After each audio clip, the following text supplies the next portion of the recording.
Undertaker has just opened up about another very interesting conversation about WWE. So we'll get into that. We'll also see what's going on with Roman Reigns, John Cena, and more.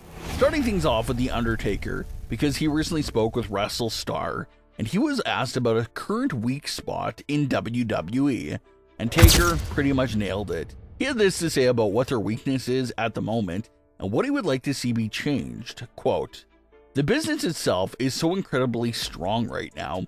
As far as gates and all the money that is generated, I feel like there needs to be maybe some more deeper storylines. We had the Bloodline story, which was incredible. Probably not even over yet, because there's so many in the Bloodline who have crossed paths with the Bloodline.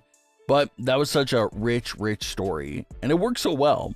So I would like to see more deep-rooted trajectory.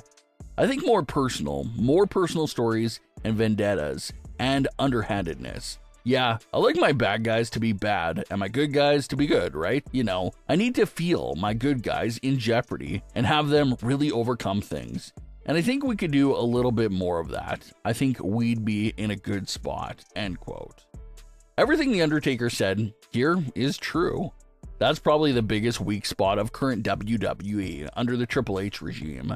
One thing you can count on the Triple H regime to deliver on is shocking moments and surprises.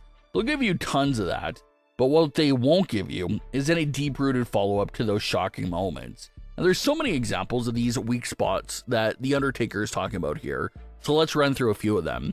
Look at the New Day's heel turn. What an incredible shocking moment and big twist. That was when they turned on Big E. But what was followed up with that storyline?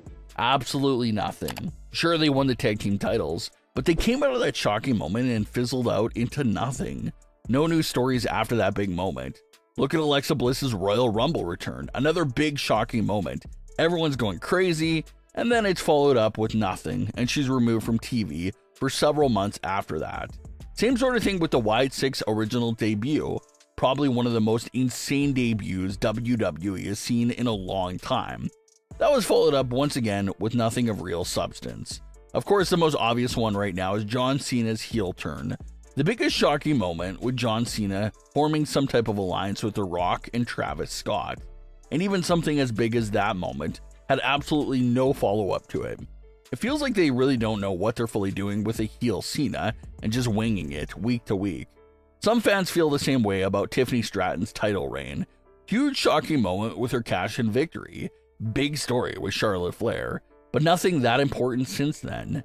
And the most recent example of this shocker and no follow-up has been the Seth Rollins group.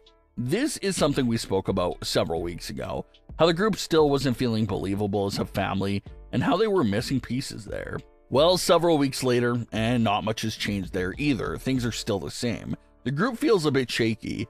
You had the big surprising moment of Paul Heyman helping Seth Rollins at WrestleMania 41. Then they doubled down 24 hours later and shocked everyone with Braun Breaker's edition, and then shocked everyone again with Bronson Reed's edition. But that's honestly all the group has done so far, just shocked us with their formations and additions. There has been absolutely no follow-up or solid storylines for the group at all since they've got together, and a lot of fans seem to be picking up that lackluster start from Seth's group. They're supposed to be this main powerful force in WWE, but they don't got much of anything really going on at the moment.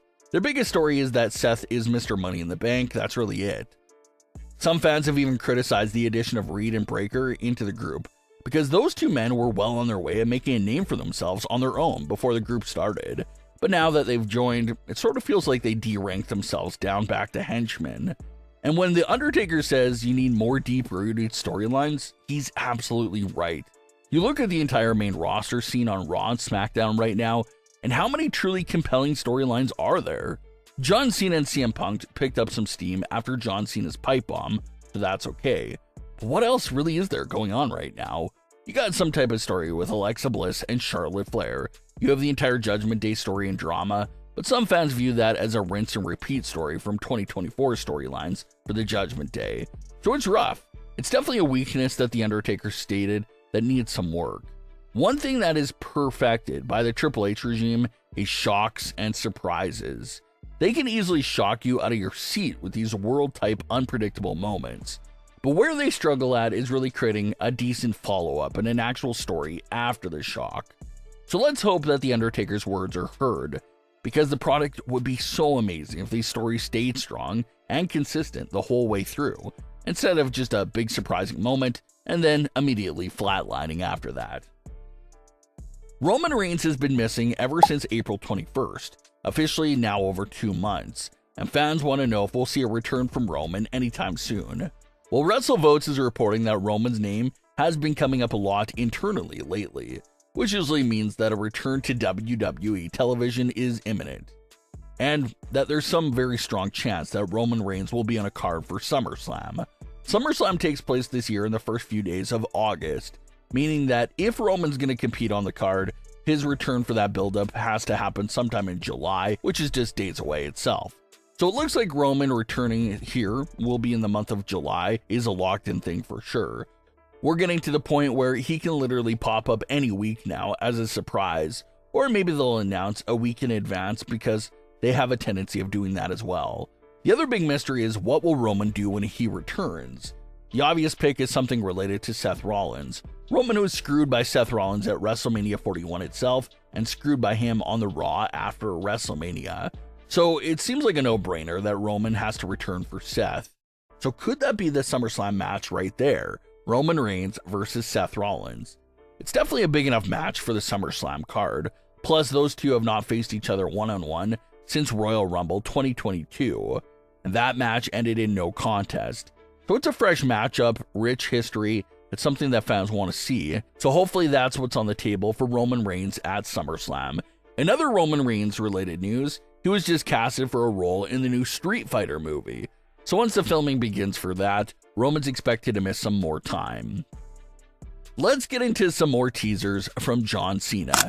Towards the start of his farewell tour and even right after WrestleMania, John Cena has his lips sealed tight and did not want to say a single thing about his retirement tour and wanted to save all the remarks for after it was done.